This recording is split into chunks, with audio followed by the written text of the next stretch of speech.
जी students, तो आज हम पीबीए के बारे में कुछ सीखेंगे और इस वीडियो में हम पीबीए से रिलेटेड तमाम जो आपके जहनों में जो डाउट्स हैं उसको क्लियर करेंगे। और I am assuring you one thing के after viewing these two videos, basically दो मैंने वीडियो बनानी है। एक वीडियो में आपको इंट्रोडक्शन देना है पीबीए है क्या, कैसे आपने अटैम्प्ट करना है, और एक मॉडल पेपर सॉल्व करेंगे। दूसरी वीडियो में हम 5 पीबीए के पेपर सॉल्व करेंगे ताकि आपकी अंडरस्टैंडिंग हो। तो ये दोनों वीडियो आपने देखनी है। एश्योरेंस ये है कि ये दोनों वीडियोस देखने के बाद आपको कोई डाउट नहीं रहेगा और आप ड्यूरिंग पेपर इधर उधर आपको देखने की ज़रूरत नहीं पड़ेगी और आप खुद से इस पेपर को सॉल्व कर पाएंगे।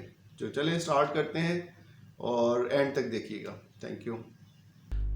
जी, तो स्टार्ट लेते हैं। अब सबसे पहले हम समझते हैं कि पीबी है क्या। बेसिकली पेपर बेस्ड असेसमेंट है आपके प्रैक्टिकल पेपर की, कंप्यूटर साइंस के, जो कि पहले लैब्स में दिए जाते थे। अब आपके वही प्रैक्टिकल थ्योरेटिकल पेपर की तरह एग्ज़ामिनेशन हॉल में लिए जाएंगे। ये आप लोगों को शायद पता भी हो।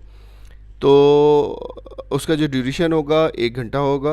आपको जो आंसर शीट दी जाएगी, बेसिकली जो क्वेश्चन पेपर दिया जाएगा वही इटसेल्फ एक आंसर शीट भी होगी और उसी के ऊपर आपने सारे पेपर सॉल्व भी करने हैं। उस क्वेश्चन पेपर के बेसिकली 2 पार्ट्स हैं फेडरल बोर्ड के इंस्ट्रक्शंस के मुताबिक। सेक्शन ए होगा और सेक्शन 1 के अंदर एक क्वेश्चन होगा और उस क्वेश्चन के कुछ पार्ट्स होंगे। और वो कहाँ से आएंगे, क्वेश्चन 1 कहाँ से आएगा, लिस्ट ऑफ प्रैक्टिकल्स में से आएगा। तो लिस्ट ऑफ प्रैक्टिकल्स भी फेडरल बोर्ड ने अपनी वेबसाइट के ऊपर शेयर की हुई है। तो अगर आप फेडरल बोर्ड की वेबसाइट पे जाएंगे तो लिस्ट ऑफ प्रैक्टिकल्स यहाँ पे मौजूद है कि कौन कौन से प्रैक्टिकल्स आ सकते हैं। इसी में से ही कोई ना कोई होगा। अच्छा, दूसरा सेक्शन बी होगा। सेक्शन बी में जो है वो उसमें क्वेश्चन नंबर 2 होगा और वो भी लिस्ट ऑफ प्रैक्टिकल्स में से आएगा। जो डिवीज़न है उन्होंने कहा है कि पार्ट 1 में का जो वेटेज है वो 60% है और पार्ट 2 की जो वेटेज है वो 40% होगी। यानी कि एक क्वेश्चन पेपर होगा, वो अभी आगे चल के हम क्वेश्चन पेपर देखते हैं। तो कहीं पे कोई ड्रॉ आपने डायग्राम करनी है, ज़रूरी है, तो वहाँ पे आप डायग्राम भी ड्रा कर सकते हैं। अच्छा जी, पार्ट 1 में डेटाबेस से रिलेटेड क्वेश्चंस होंगे। वो कौन से क्वेश्चंस होंगे वो भी हम आगे चल के देखते हैं। बेसिकली वो जो क्वेश्चंस आएंगे वो होंगे यूनिट नंबर 7 और 8 से, चैप्टर नंबर 7 और 8 से, जो आपकी बुक है उसमें से होंगे। पार्ट 2 के अंदर दैट्स क्वाइट ईजी और यूनिट नंबर 1 to 5 रिकग्निशन होगी। Basically components of the system unit, आपके सीपीयू के अंदर जो कंपोनेंट्स लगे होते हैं उन कंपोनेंट्स को आपने रिकग्नाइज़ करना है कि ये कौन सा कंपोनेंट है, पोर्ट्स कौन से होते हैं। कोई आपको डिवाइस दिखाई जाएंगी और उसको आपने रिकग्नाइज़ करना पड़ेगा। उसकी भी एग्जांपल आगे चल के हमने देखनी है। इसके अलावा पार्ट 2 में से ही जो दूसरा क्वेश्चन होगा वो होगा रिसोर्स शेयरिंग। रिसोर्स से मुराद है आपका कोई हार्डवेयर है, कोई सॉफ्टवेयर है, तो वो आपने नेटवर्क के ऊपर शेयर करना है। कैसे करना है इसके ऊपर हम आगे चल के प्रैक्टिस करेंगे। तो ये इस किस्म का एक पेपर आपको दिया जाएगा और इसमें आपने वही NM examination centre code, date और वो जो जिस तरीके से होता है रोल नंबर आप फिल करेंगे।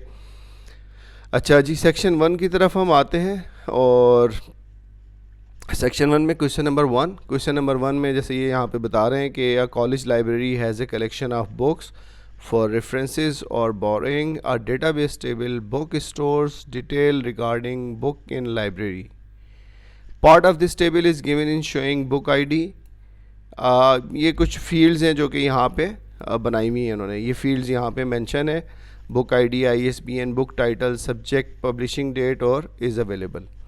इनको हम फील्ड्स भी कहते हैं, एट्रीब्यूट्स भी कहते हैं और इन एट्रीब्यूट्स के ऊपर डेटा ड्राइव होता है और वो डेटा यहाँ पे ड्राइव हुआ है कि किससे रिलेटेड डेटा क्या है। अब क्वेश्चन नंबर 1 की तरफ आते हैं। इसी क्वेश्चन के state the number of records and fields in the table. तो नंबर ऑफ़ फील्ड्स कितनी है यहाँ पे, जितने नंबर ऑफ़ एट्रीब्यूट्स हैं, जितने नंबर ऑफ़ कॉलम्स हैं, 1 2 3 4 5 6। तो 6 यहाँ पे बेसिकली एट्रीब्यूट्स हैं या 6 के कॉलम्स हैं या 6 नंबर ऑफ़ फील्ड्स हैं। तो आपने यहाँ पे 6 लिख देना है। नंबर ऑफ़ रिकॉर्ड्स कितने हैं, जो नंबर ऑफ़ रोज़ होती हैं वो नंबर ऑफ़ रिकॉर्ड्स होते हैं, डेटा को जो रिप्रेजेंट कर रहे होते हैं। तो ये वाली रो काउंट नहीं होगी क्योंकि ये तो नंबर ऑफ़ फील्ड्स हैं। बाकी जो रोज़ हैं वो बेसिकली नंबर ऑफ़ रिकॉर्ड्स हैं। तो टोटल इन्होंने यहाँ पे बुक आईडी डाला हुआ है 1 से लेके 8 तक। खैर यहाँ पे बुक आईडी ना भी हो तो आपने नंबर ऑफ़ रोज़ काउंट कर लेनी है।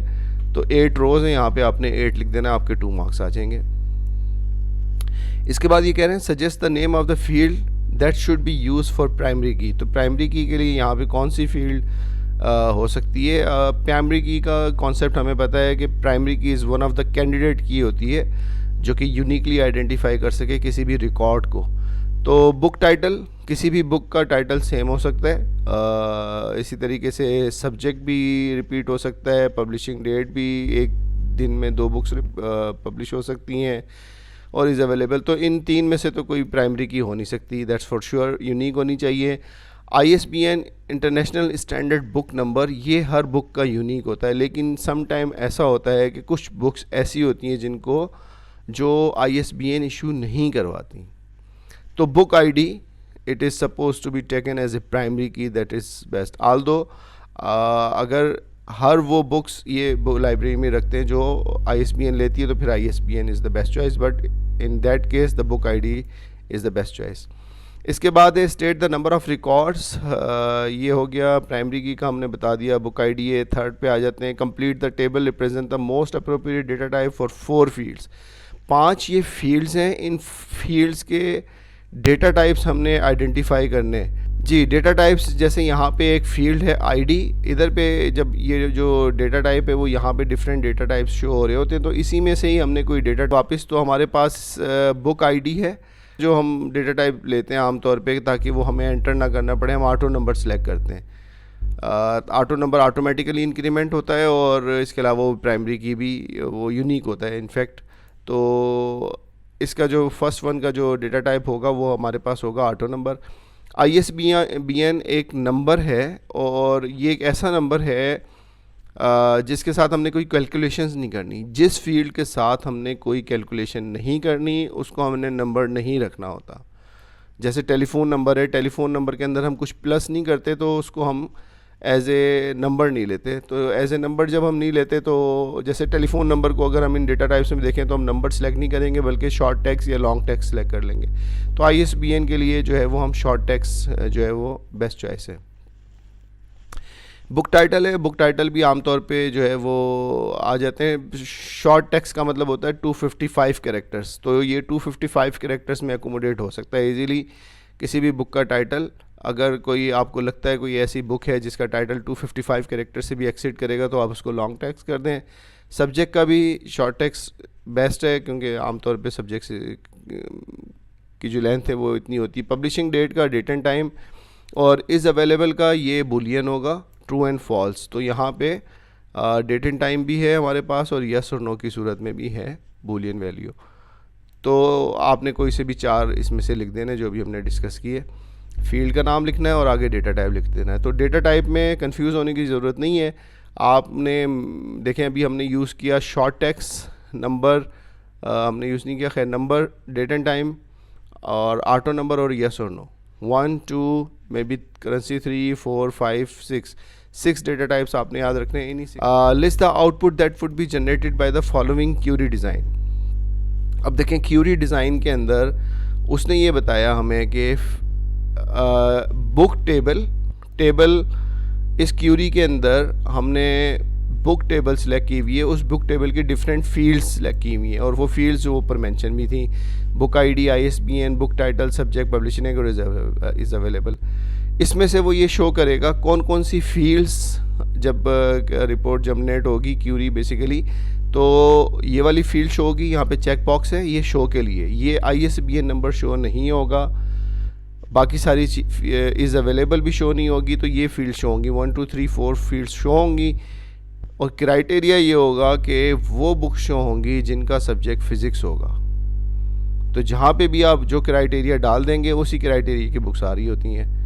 तो यहाँ पे अब आपने जो डेटा जनरेट करना है, फ़िज़िक्स वाली बुक का डेटा जनरेट करना है, तो यहाँ पे फ़िज़िक्स वाली अगर हम बुक देखें तो एक बुक ये है और एक बुक ये है। इसी का डेटा आपने यहाँ पे नीचे जो टेबल है यहाँ पे रिप्रोड्यूस कर देना है। अच्छा जी, इस क्वेश्चन में ये पूछ रहा है fill the following query design to display all available books of computer science. तो अब देखें all available books of physics हमने इस तरीके से यहाँ पे जनरेट करवाया था। इसी तरीके से सेम रेप्लिका आपने यहाँ पे जनरेट करवाना है। टेबल में बुक और ऊपर फील्ड्स और शो करवा दी ये सारी फील्ड्स और सब्जेक्ट में आप लिख देना है कंप्यूटर साइंस। बिल्कुल इसी तरीके से इक्वल्स टू कंप्यूटर साइंस लिखना है नीचे वाली क्यूरी में, यहाँ पे इक्वल्स टू कंप्यूटर साइंस। अब एक और क्राइटेरिया उन्होंने बताया है कि जो कि अवेलेबल हों और कंप्यूटर साइंस की भी हों, अवेलेबल भी हों और कंप्यूटर साइंस की भी हो। तो ये इज़ अवेलेबल में यहाँ पे इक्वल्स टू आपने ट्रू भी लिखना है, यहाँ पे इक्वल्स टू ट्रू भी लिखना है। तो जो अवेलेबल कंप्यूटर साइंस की बुक्स होंगी जी। तो इस वाले क्वेश्चन में label the following components of A form design, इसमें सबसे पहला है फॉर्म हेडर। यहाँ पे फॉर्म हेडर लिखा हुआ भी है, आप देखें इसको तो स्टूडेंट इन्फो यहाँ पे शो हो रही होती है। इसके अलावा ये फील्ड लिस्ट है 2 के ऊपर, स्टूडेंट एक टेबल है और उस टेबल के अंदर कुछ फील्ड्स हैं और वो फील्ड लिस्ट यहाँ पे शो हो रही है। थर्ड नंबर के ऊपर ये बेसिकली जब हम फॉर्म बनाते हैं तो ये लेबल है कहलाता है, ये टेक्स्ट बॉक्स कहलाता है जहाँ पे इनपुट आती है हमारे, तो कंट्रोल भी कहते हैं इसको, कंट्रोल बॉक्स भी, और ये जो है ये जो है वो लेबल कहलाएगा। तो ये एक लेबल है और ये कंट्रोल बॉक्स या फिर टेक्स्ट बॉक्स आप इसको कह सकते हैं। तो ये इन चारों के नाम आपने यहाँ पे मेंशन कर देने। नेक्स्ट आ जाते हैं जी क्वेश्चन नंबर 2 की तरफ। The following worksheet has a picture of different devices, categorize these devices into G. तो अब हम शुरू करते हैं सेक्शन बी। सेक्शन बी में जो है वो क्वेश्चन नंबर 2, और क्वेश्चन नंबर 2 के अंदर हमने रिकग्नाइज करने हैं जो पार्ट्स हैं। इन्होंने अब यहाँ पे कहा हुआ है कि एक वर्कशीट दी हुई है, कैटेगराइज करना है दीज इन डिवाइसेस को टू रेलेवेंट ग्रुप्स। अब रेलेवेंट ग्रुप्स कौन से हैं? Input devices, output devices, network devices. तो इनपुट डिवाइसेस में हमारे पास ये जॉयस्टिक आ जाएगी, स्कैनर आ जाएगा और ये बारकोड स्कैनर आ जाएगा, फ्लैट बेड स्कैनर आएगा और ये बारकोड स्कैनर आएगा। तो तीन बॉक्स इन्होंने दिए हुए हैं, 3 बॉक्स फिल हो जाएंगे। आउटपुट डिवाइसेस में टोटल 8 डिवाइसेस हैं। अच्छा, आउटपुट डिवाइसेस में हमारे पास रेडियो आएगा आउटपुट डिवाइस, और इसके अलावा ये प्लॉटर आ जाएगा, प्रिंटर लिख दें या प्लॉटर लिख दें, बोथ आर सेम, लेकिन ये प्लॉटर है इनफैक्ट। तो ये 2 डिवाइसेस आ जाएंगी। वॉच भी आपकी बेसिकली आउटपुट डिवाइस ही कहलाएगी। नेटवर्क डिवाइसेस में हमारे पास जो है वो ये फाइबर ऑप्टिक केबल आ जाएगी, और इसके अलावा नेटवर्क डिवाइसेस में ये हमारे पास राउटर आ जाएगा, वाईफाई राउटर। तो इस तरीके से ये आपकी टेबल मुकम्मल हो जाएगी। पार्ट 2 ऑफ क्वेश्चन नंबर 2 में ये यहाँ पे आपको बता रहे हैं कि external device attach with computer system using ports की जाती है, और ये एक इन्होंने फिगर दी हुई है, इसमें कुछ नंबर्स दिए हुए हैं पोर्ट्स के ऊपर। और पहले पार्ट में हमने 2 पार्ट हैं इसके, पार्ट ए और पार्ट बी। पहले पार्ट में हमने आइडेंटिफाई करने हैं किसी भी 4 पोर्ट्स के नाम। तो ये मैं एक पिक्चर आपके साथ शो कर रहा हूँ, इसमें कुछ पोर्ट्स के नाम दिए हुए हैं, ये आप रिमेंबर कर लें। तो जो मोस्ट कॉमन पोर्ट्स बनते हैं वो बेसिकली ये जैसे PS2 पोर्ट है कीबोर्ड का, माउस का, इसी तरीके से सीरियल पोर्ट है, ये पैरेलल पोर्ट है 3 के ऊपर, 4 के ऊपर सीरियल पोर्ट है। अच्छा, USB पोर्ट्स का आपको पता है RJ45 कनेक्टर्स, यानी कि ईथरनेट पोर्ट भी कहा जाता है 7 को। तो ये कुछ कॉमन पोर्ट्स हैं, ये आप याद कर सकते हैं इजीली, और इनको लेबल यहाँ पे करना है, पोर्ट नंबर देना और उसका नाम लिखना है। पार्ट बी में name the port that is versatile and provides plug and play communication. तो प्लग एंड प्ले जैसे ही आप लगाते हैं, सिस्टम को रीस्टार्ट नहीं करना पड़ता, USB पोर्ट है। आमतौर पे हम USB में कोई भी चीज़ लगाते हैं वो उसी वक्त फंक्शन करना शुरू कर देती, तो यहाँ पे आपने सिर्फ USB पोर्ट लिख देना है जी। थर्ड पार्ट क्वेश्चन नंबर 2 का, complete the step by step procedure to fill in the blanks from the given list to share the printer over the network.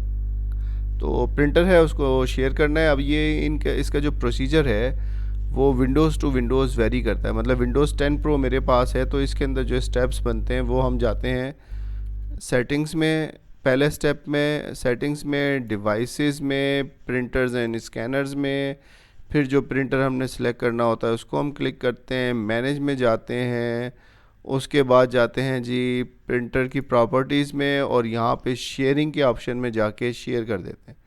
So this is the procedure in Windows 10। अच्छा, वैसे एक आसान सा है, वो आप याद कर लें, 4 steps, don't need to worry about that. Step 1 में click on the start in the bottom left corner, यानी कि स्टार्ट मेन्यू को आपने क्लिक करना है। ये विंडोज़ 7 के हवाले से ये भी आप लिख के आएंगे तो आपको फुल मार्क्स मिलेंगे। Click on the devices and printers from the popup list, right click on the printer you want to share, उसके बाद select properties from the drop down menu, sharing tab वैसे ही फिर आना शुरू हो जाएगा। ये वाले जो स्टेप हैं ये बिल्कुल वैसे ही हैं जैसे हमने अभी विंडोज़ 10 के अंदर देखे थे 4, 5, 6। तो सिर्फ ये 3 स्टेप्स का फ़र्क है। हमने डिवाइसेस में जाना होता है, उसके बाद डिवाइस सेलेक्ट करनी होती है, मैनेज में जाके फिर उसको शेयर करना होता है। तो ये स्टेप्स आप लोगों ने यहाँ पे लिखने हैं, तो ये आप इसका रट्टा भी लगा लें या आपने उसके हिसाब से प्रैक्टिस करें। So this is all about what the PBA is and how to solve a sample paper. Next video के अंदर हम 5 मज़ीद पेपर सॉल्व करेंगे एंड आई एम श्योर कि उस वीडियो को देखने के बाद आपको इंशाल्लाह कोई कन्फ्यूजन नहीं होगी और ड्यूरिंग पेपर आपको इधर उधर देखने की ज़रूरत नहीं पड़ेगी। Thank you very much. Share and like the video.